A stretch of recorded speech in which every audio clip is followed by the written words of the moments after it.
Prediction? Yes, prediction. Pain. Are you ready? I was born ready. Obviously, you're a little, aggravated by the line of questioning regarding Canelo. I don't want to touch this, dirty, so bad, I don't want to touch his name. I'm working on feeling the art of humbleness. Can you be with me? That's the reason why I'm crying, because I'm not that person no more. And I miss him. But sometimes I feel like a bitch. I don't want that person to come out, because when he comes out, hell is coming with him. And it's not funny at all. It must sound cool, like I'm a tough guy. It's just I hate that I'm scared. It would be awesome to, being a great war, maybe with a Mexican. Let's go! Wait,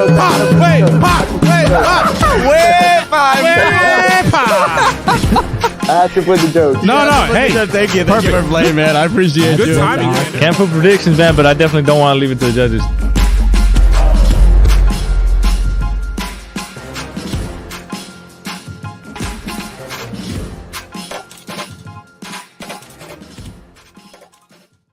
Oh, what it do, baby? Dominguito Sunday, NFL Sunday. No, it's Boxing Sunday. You know how we do it, baby. EnVivo. Hopper. Hey, yo, El Gringo aquí. Let's get to Let it. me rephrase that. Allergy Hopper is in the mix. Allergy Hopper. So he's gonna have some really clouded If takes. it's September, it's allergies. And allergies, they're up on the scorecards against me, 10 rounds to nothing. So I need a knockout for the win. Man, we are big fans of Allergy Hopper. Glad to have you in the building, brother. Emotional, damn it. But we'll take it. So Great a lot night of action, man. We've had a lot of boxing this weekend. We were blessed with we definitely did. And we had boxing one on TV. Boxing on Friday, and our favorite Afternoon delight. You guys have it, I think. Afternoon delight. All right, so we're not crazy. We know that in the days of the week, Friday comes before Saturday, but we can't. Does it? Usually, in my mind, at least, we can't bury the lead. We have to go ahead and get to the big story with the big guys in the ring doing big things.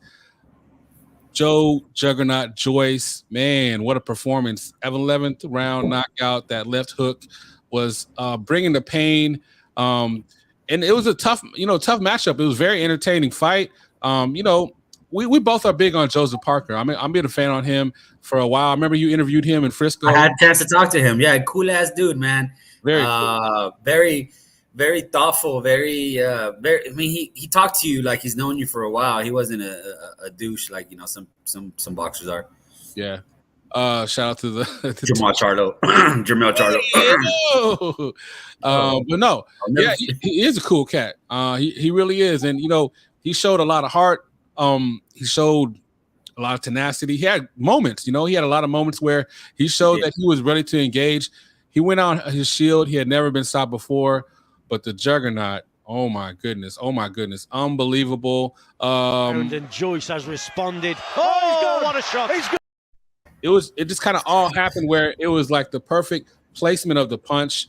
He was actually stepping back, and wow, it was unbelievable. I don't know what impressed me more, the fact as far as Joe Joyce, the fact of his stamina, the power he shows, the fact that he doesn't get marked up at all. I mean, he was taking some heavy shots. Like in the second round, he took a left hook that I think would knock out most horses. He just kept coming. What is it stands out to you as far as Joe Joyce that makes him, you think, a real deal? And what's your thoughts on him? Is he a real legitimate contender?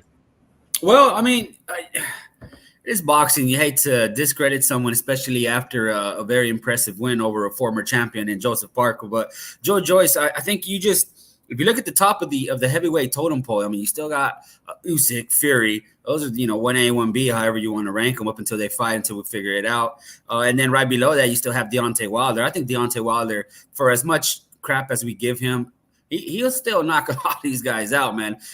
Joseph Parker, what do you think he ranks up in that mix, or what? What do you think? Think he has a shot against those guys? I mean, he is up in the two. He's 37 years old. So I think he'll give those guys. I don't think he'll beat any of those guys, but he'll give them a good run in terms of he'll give the fans a good fight. Well, this is kind of what I think. Nothing stops the Juggernaut. Let me. Oh, so you're Joe Joyce's #1 fan now. I'm drinking the Kool-Aid. Look at you jumping on the bandwagon. It didn't take much. I'm a cheap date. I'm a cheap date. So the performance and the thing that stands out to me, he's 37 years old, but he has the size and the motor. The motor this guy has is to continuously bring and take punishment. I think that was one of the more demoralizing things for Joseph Parker. The fact that he landed some great, like he was really trying to land that overhand right, and he was sitting on it until he realized it had no impact on the Juggernaut, and he was like, I got to go ahead and try to box on the outside. None of that mattered. Yeah, it's the slowest jab in the history of the world. We all know what's coming, but he continues to bring it, and it's one of those things where it's gonna be constant. He just breaks you down mentally, physically, and I do. Now, when I say that nothing stops him, I think that he's can be extremely competitive and make those fights more than what I thought they were. I haven't been completely sold on him. I appreciated what he's done, but now I'm definitely drinking the Kool-Aid, and I'm definitely a big fan. So I think that he's a problem, basically, as my brother G Funky would say, for all those guys. I think that's fair. That's fair to say. I like I said, I don't think he beats any of the top guys, but I don't think they walk over him either. They're not just gonna get these first, second, third, fourth round knockout on Joe Joyce. Joe Joyce was those guys are gonna feel it the next day if they fight Joe Joyce. So I don't think he'll beat the top guys, but he'll give us a banger. No, he'll definitely give us a banger, without question. So that's kind of where I took the fight as far as like how I feel about it. But as we always like to do, we got to take a closer look and get an understanding. I cannot believe my eyes. All right, so it is heavyweight. So this is kind of one of the things we talk about as far as this is one of the times where the numbers, you got to actually see the fight to definitely get appreciation because the numbers don't tell the whole story. But let's take a look. So Joe Joyce, he threw 844 punches out of those middle rounds, bro. Those middle rounds are insane. 6, 7, 8. That's unbelievable. That's when he. That's and watch the fight too. You tell that's when he peaked towards the. He was really trying to get him out. Yeah. So this is the thing that kind of stood out to me, brother. Like, so I know that you're a big fan and look at the numbers. It's kind of on the flip side because you look at out of the 124 punches landed that were power punches out of 261 by Joseph Parker, the percentage was a lot higher. But you look at the total numbers. Yeah, and then the jab, just the thing, Joseph Parker left his jab in the locker room. Right. Is this one of those unique situations where the power doesn't necessarily reflect the win? Yeah, because I think this was more of, Joseph Parker throwing those power punches to survive as opposed to throwing them to try to win the fight. He was pretty much Joe Joyce was catching him often and heavy. Yeah, and this is indicative. He just completely abandoned the jab and just said, "No, I have to stay alive." Yeah, I gotta stay alive to fight another day. And he went out on the shield, much respect. And I gotta be honest too, the disparity, not just as far as the low percentage of jabs, but just the overall disparity in the punches overall. He threw almost double the amount of punches, and that's the thing that power of Joe Joyce. He has those clean, short shots. I mean, he's again a problem for a lot of fighters, and it's one of those things where I have such a high regard and a belief in what Usyk could do. But if this is his mandatory, this is no pushover at all. This is going to be a hell of a fight, and I definitely can't wait. We definitely want to send a shout out. Man, some of my favorite people in the world. JC in the house. Yo, hey, yo, brother. G Funky in the house, man. Good morning, gentlemen. Funky. Buen dia, brother. All right, salute. Chicano Prophet in the house. Chicano Prophet is also impressed with Joyce. I am too. That was impressive. I definitely want to hear from my brother. I was looking for a video for you, Bruce, if you had some thoughts on him. He says, salute my brother. Joyce is trouble for anyone. Absolutely. Absolutely right now. So let's kind of go through, and I want to hear in the chat. So right now, water gun to your head with refreshing cool water. Kool-Aid would be great. All right, so right now, if they did announce that fight, would you lean to as far as Usyk versus the Juggernaut? Nah, come on. Usyk. I had to throw it out there. All right, so let's continue on. Let's do another one. All right, so AJ, Juggernaut.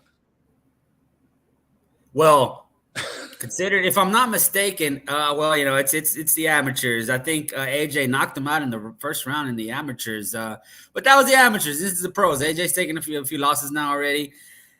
Man, I think that's as 50-50 as it gets. And actually, you know what? I might lean towards Joyce. Maybe 55-45 in that one. I like it. I'll go ahead and say the same. I got the Juggernaut in that one. So let's go ahead and say shout out to I don't want to say our brother from another mother, but someone that I argued that beat Joseph Parker back in the day on that ring with the big Andy logo. Ruiz? Andy Ruiz. Who do you have, the Juggernaut or Andy Ruiz? Oh man, Gringo, that's a Cincinnati matchup that, and I hope it comes to fruition. I think I'd have to give the edge to Joyce.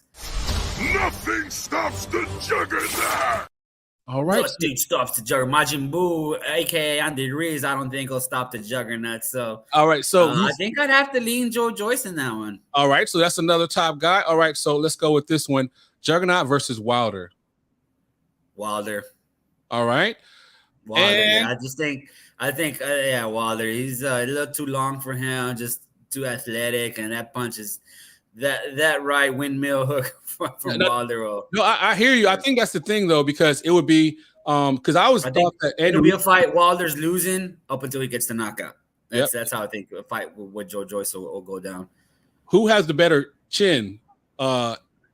It has the Juggernaut or Andy Ruiz? Because I think they have some of the better chins. No, in terms of chins. Well, Andy Ruiz was dropped twice by Chris Arreola, so that's true. He was dropped a few times by Chris Arreola. There were maybe flash knockdowns, but nonetheless, he was still dropped.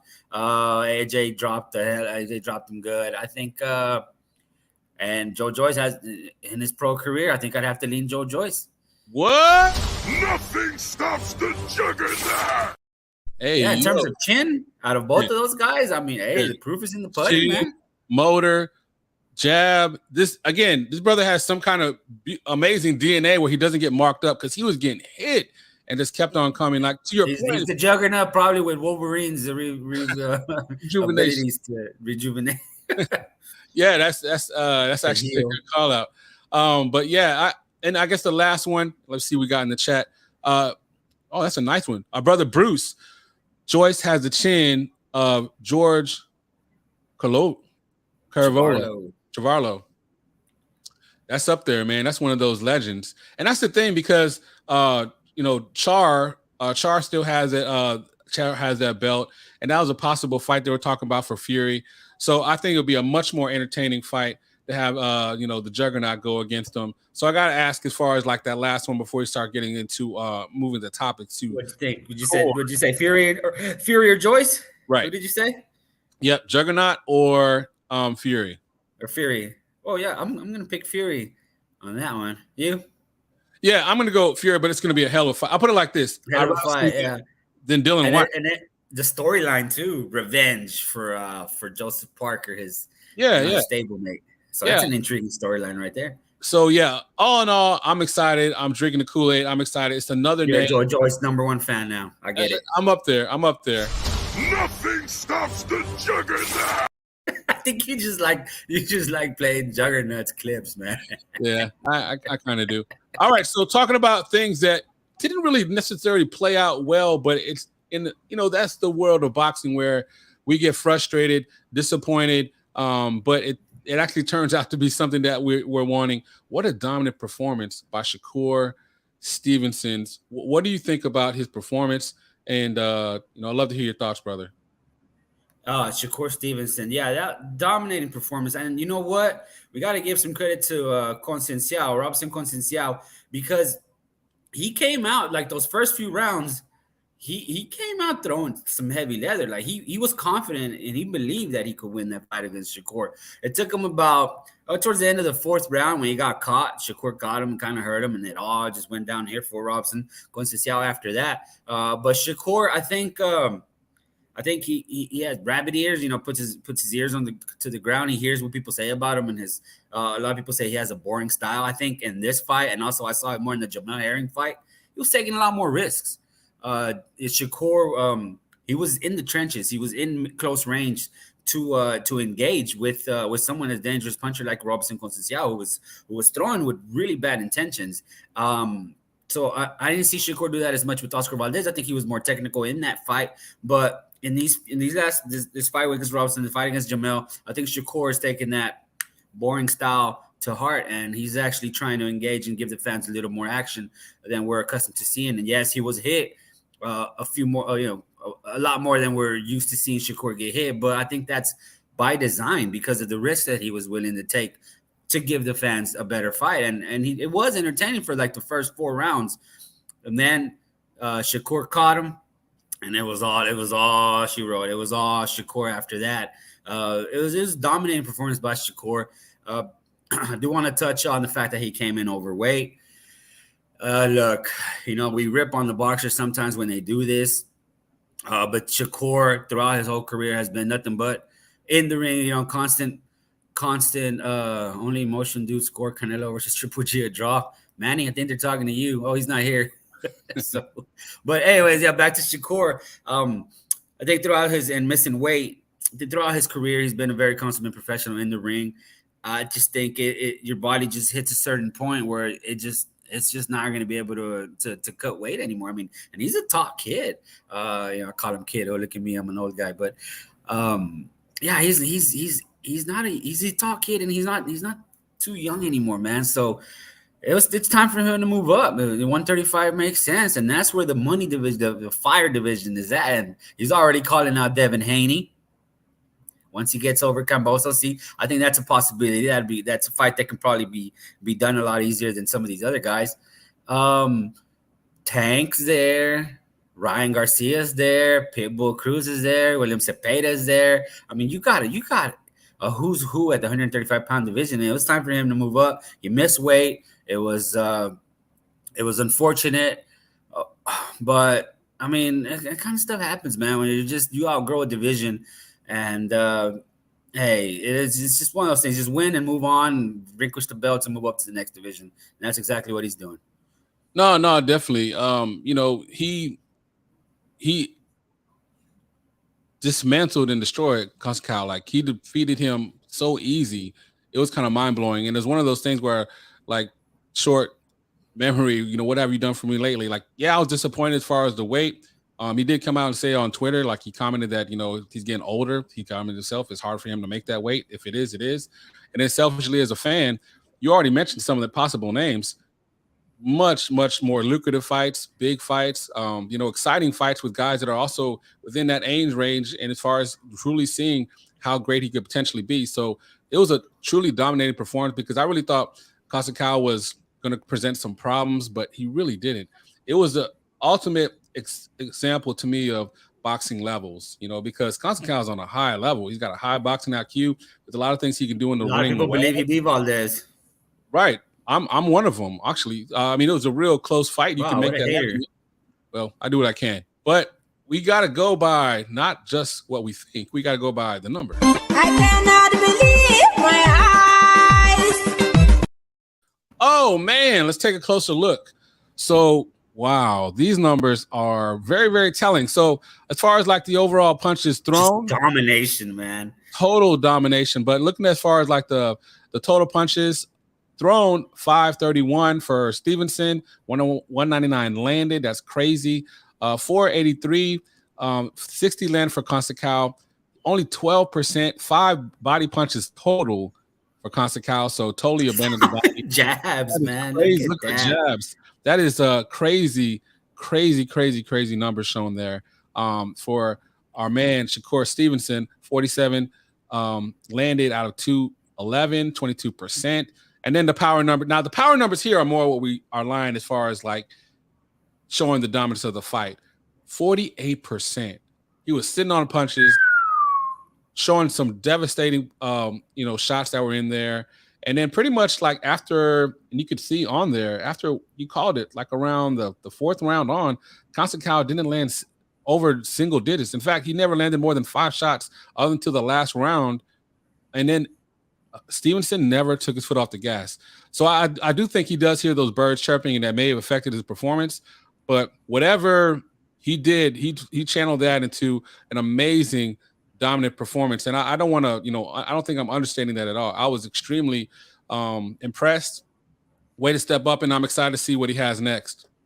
Oh yeah, definitely. And it's exciting. The more exciting fights for Shakur Stevenson are coming, I believe, and hopefully boxing politics doesn't get doesn't get in the too much in the way. But we will see, because there's been a lot of chatter lately with Tank and Ryan Garcia, and there's some people in the industry where I've read their articles. Well-respected, credible people that believe that fight has a very good possibility of getting made this year, which kind of blows my mind. I'm on the opposite end of I have to see it to believe it. But if the Ryan Garcia and Tank Davis fight does get made, that just opens the door for the possibilities of all these other fights getting made. If that fight can get made, Golden Boy, with the animosity that Golden Boy and the PBC have towards each other, if that fight can get made, there's no excuse for any of these other fights to get made.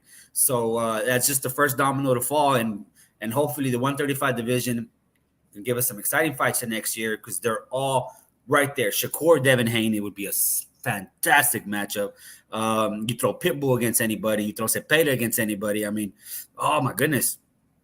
No, definitely. I want to get to this comment, then I kind of play a round robin as far as Shakur versus everybody 135 and what your thoughts are. So, Bruce, Gas, No Breaks, Boxing, Jazz, and More. The man, one of my boxing watches. I love to check him out. I see the weight issues as played by Shakur. He knew he would make 130, and he kept himself till the weight weigh-in. Me and my boy Gary John, shout out to him. I saw him last night at the Boxing Fights Live here in Dallas with the Boxing Showcase. We actually talked about that, and that's actually what we thought as well, that Shakur, once maybe he was a week out for the weigh-in and knew he wasn't going to make the weight, just said, fuck it, I'm not even going to try it anymore. I'm not even going to try to make 130 pounds, because he didn't even try it the second attempt. He didn't even attempt it. So that's a fair point. So I think that's what we were thinking as well. But hey, only he knows, and only him and his team know. So right, only they know, and all we can do is speculate, hope, wonder. But talk about a really fun card. And like I said, nothing like Afternoon Delight, but nothing like Friday Night Fights. So the card itself had a great co-main event. Keyshawn Davis, one of our up-and-coming stars. What's your thought about him and his performance? Oh man, this was a performance that was gonna tell us a lot about Keyshawn Davis, and the fact that they decided to put him in there against somebody that had that many fights. And I believe he was 25-5. Tienda, talking about Omar Tienda. He was very for that many fights to go up against somebody that's 5-0. I think that tells you the belief that Top Rank has in this young man. The 2021 Olympic silver medalist. They put him in there tough. This was a veteran, experienced veteran, and I think Davis, he handled him well. I mean, he stopped him, and was it an early stoppage? Maybe, but at the end, I put himself in that position to get it to have the referee stop the fight. I think Davis. I'm excited to see the trajectory is going to move him in, because now I think they're going to move him at an even faster pace. So, I'm excited to see the young man continue his growth. No, definitely. So they had some of our favorite fighters and some up-and-coming stars on there too. Taking a quick look at the undercard, which stand out to you as far as like the performance of the night? Some surprises. Shout out to our man Kapu. Unfortunately, he fell short, but Lopez was bringing it, man. That was a hell of a fight. There's no shame in going on your shield, and that's why we got a big shout out to Kapu, because he's always going to be going at and going war, and we know he'll bounce back. His cousin Henry LeBron had a great performance against a tough fight, versus Andy Vences. So it was a great night of boxing. And then Shushu Carrington did his thing again. I mean, this brother does not waste any movement at all. I mean, he looks phenomenal in there. Great as far as his poise, his punch placement, and just overall. But who was the most impressive to you? Because that's my thoughts. But it's and I was hoping my brother Manny was here, but he's ducking and dodging me, because Misael Lopez, un Mexicano, beat up our boy Capo Gonzalez, and I was gonna jab him about it, but Manny's not here. He decided to duck me. No, I'm kidding. Our brother's in Jamaica, so he's living it up. No, the most impressive performance was the main event to me. Was Shakur Stevenson. He handled Robson Conceição quite well. Like I said, Robson Garcia had a very competitive first 3.5 rounds. I think maybe I gave him one of those rounds. And then after the 4th round, it was just downhill from there. Shakur just took over. So I think that was probably the most impressive, the way he handled him. A very I'm gonna call Concepcion an elite fighter in that division. So I would. No, definitely. So yeah, it was again great night of boxing on Friday. Very entertaining, and what I would call as far as not necessarily career defining, but I say as far as like gap separation, because I had a high opinion of Shakur Stevenson. Not talking about the weight issue, but as far as talent, I do agree that it was calculated. But you and Gary and Bruce, I think that it's by design. A lot of things in boxing are, and I think that was definitely one of them. But it paid off. He looked phenomenal. Our brother, the Juggernaut, brother from another mother, man, he looked phenomenal, and really excited to see what he has next as far as what's going to happen. So it was definitely exciting. And speaking of our brother Manny, I can't believe he would probably have me for this one, but we usually don't do this, but we're going to go ahead and backtrack. Amanda Serrano, that would have been the first person Manny wanted to talk about. We kind of the whole show would be Amanda Serrano, and respectfully so. Obviously, she's an amazing talent. She was the co-main. While I was going crazy on having talking about Juggernaut versus Parker, but she was on the card as well. And she did her thing. Any things you want to add to it as far as like how she looked? Anything that you thought as far as like her performance, good, bad, or indifferent? Anything that stood out? And then we could also take a look at the numbers. Yeah, no, Amanda Serrano. The thing about Amanda, the thing that I liked about her fight was she was constantly the aggressor. She was always coming forward. And then those body shots that she landed, I think that's what kind of, because she knew Sarah Farhood was going to be trying to run around the ring as much as possible, or just trying to avoid her. And what better way to stop the movement than body shots? And that's what Amanda was doing, just common effective aggression and landing those body shots. Took a few punches, that clash of heads kind of, I think was probably the more serious damage that Amanda took. But I think Amanda at times she kind of was in chase mode more than actually cutting off the ring and trying to get her out of there. But hey, I mean, she got caught up in the high. She knew she was winning. I will give credit to Sarah. Hopefully, I'm not mispronouncing her name. Sarah Muffood. She ended the fight strong. Like those last 3 rounds, I think were probably her best rounds. I don't think she won those 3 rounds, but she was definitely more competitive in the later stages of the fight than in the beginning, where she was just eating Amanda's body shots. And but no, she finished the fight strong. It was a clear victory for Amanda, unified. Excited to see what she does next. I mean, Katie Taylor rematch is still there, so. Is that fair to say that's the only fight that we want to see? For me, yeah, that's the only fight that I want to see. In terms of boxing, man, that had the eyes of the boxing world on lock. Yeah, 2 women had it. I mean, when's the last time we were able to say that 2 women had the entire eyes of the boxing universe on lock? From every country, from Puerto Rico to the UK to the US. I mean, people were watching, and it was exciting. It was an exciting time, and we need the rematch for the sport. And ironically, this the same night, because we were talking about that, with card stacking, we were kind of looking at our schedule as far as the day, because Shakur fight that night as well. He fought against Oscar Valdez, and how we're looking forward to that. But the eyes were definitely on the ladies, and they did their thing. Yeah. I know, again, October 15th, we're looking forward to that. There's going to be a card. That's going to be phenomenal. Shields and Savannah Marshall. Yeah, that's going to be great. I'm going to that body. I'm snatching her ovaries. I'm going to that body. I'm snatching her ovaries. That's your girl. Yeah, so I'm looking forward. I'm not going to say you have a crush on her, but you do have a crush on her. I'm definitely a fan, man. I'm definitely a fan. Oh, let's just call it a fan.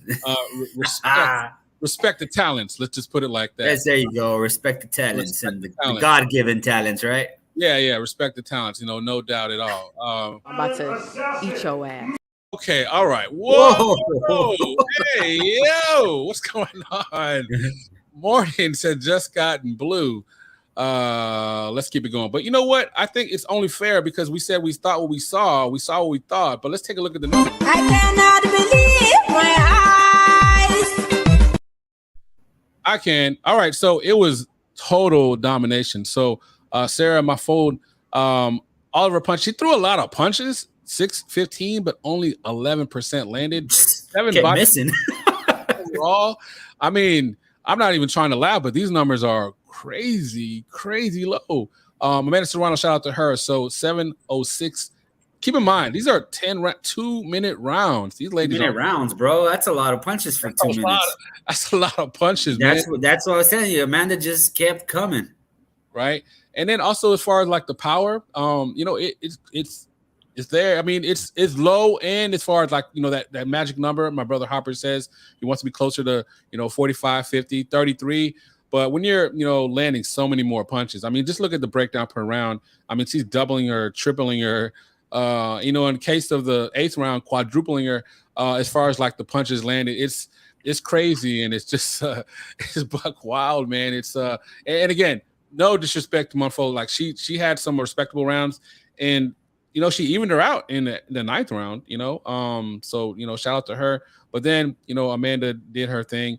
Now, as far as like the power, the punches landed, is that always the formula, you think? Because I know sometimes people say like there's things that we don't see as far as like the damage. What's your thoughts on that? Just kind of like in fairness to the numbers. This might not be the best you know, CompuBox to break that down on, but you know, does that need to be factored in as well? No, I always say just watch the fight, watch the damn fight, because the numbers sometimes can be swayed a certain way.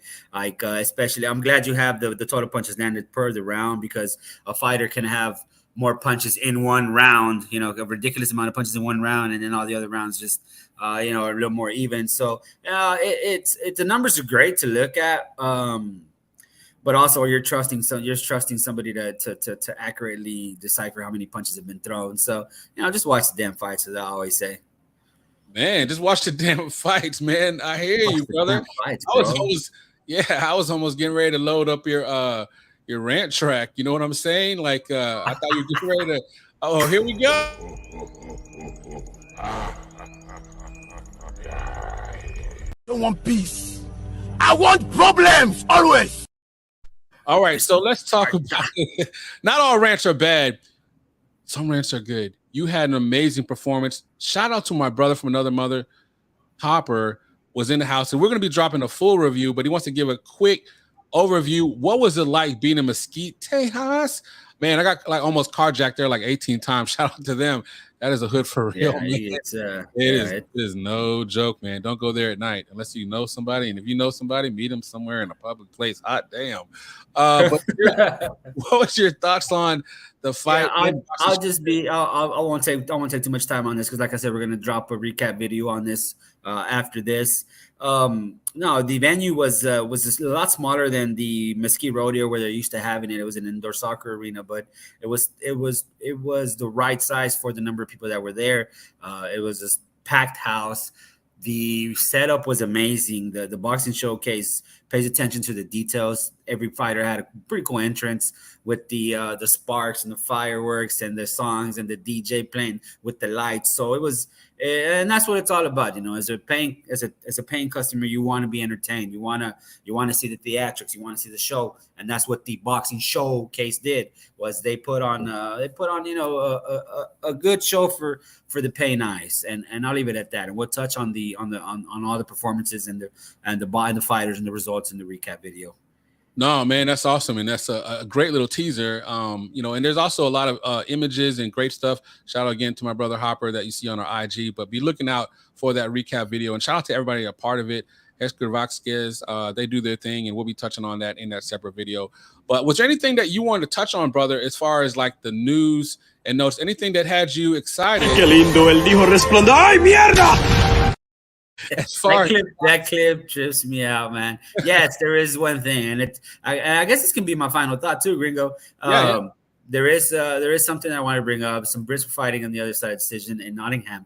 Maxie Hughes edges Kid Galahad and claims a majority decision. I'm excited for that because simply I hope to never see Kid Galahad in contention again. I think his fighting style is the worst fighting style to come across. I mean, that dude is just, people used to give Guillermo Rigondeaux a hard time, but no, Guillermo Rigondeaux was a pure boxer. This guy, Kid Galahad, is brawl. This is a barroom brawler, clinch, hug, the dirty tag. I mean, bon voyage, Kid Galahad. I hope to never see you in any contender status. Your fight with Josh Warrington was probably the worst title fight unification I've ever seen.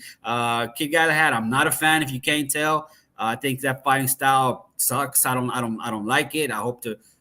Adios. Shout out to you, Maxie Hughes, for beating that guy. Hope you rid us of Kid Galahad forever. Wow, there's no way in hell I can top that. That was phenomenal, man. That was said with some love. Man, that was great. Adios, Kid Galahad.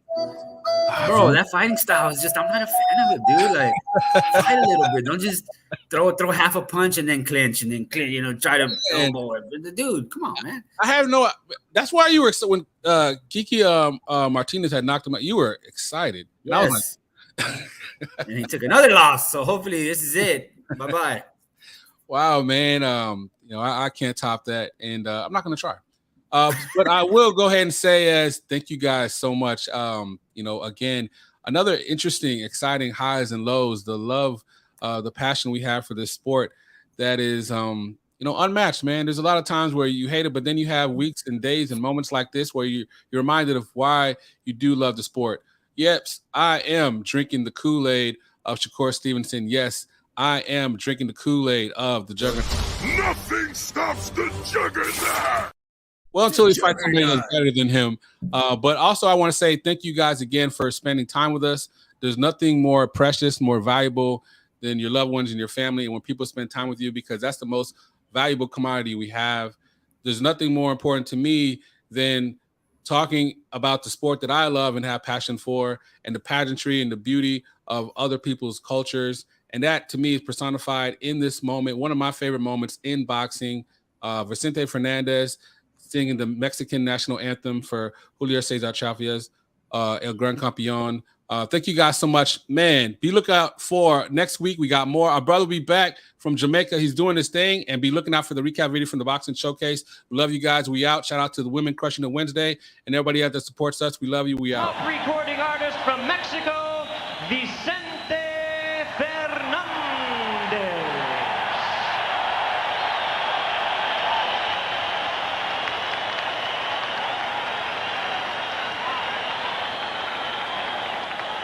Mexicanos al grito de guerra, el acero apresta y el gridón, y retiembla en sus centros la tierra, al sonoro rugir del cañón, y retiembla en sus centros la tierra, al sonoro rugir del cañón. Ciñe, oh patria, tus sienes de oliva, de la paz el arcángel divino, que en el cielo tu eterno destino por el dedo de Dios escribió. Mas si osare un extraño enemigo profanar con su planta tu suelo, pienso, patria querida, que el cielo un soldado en cada hijo te dio, un soldado en cada hijo te dio. Mexicanos al grito de guerra, el acero a prestar y el gridón, y retiembla en sus centros la tierra al sonoro rugir del cañón, y retiembla en sus centros la tierra al sonoro rugir del cañón.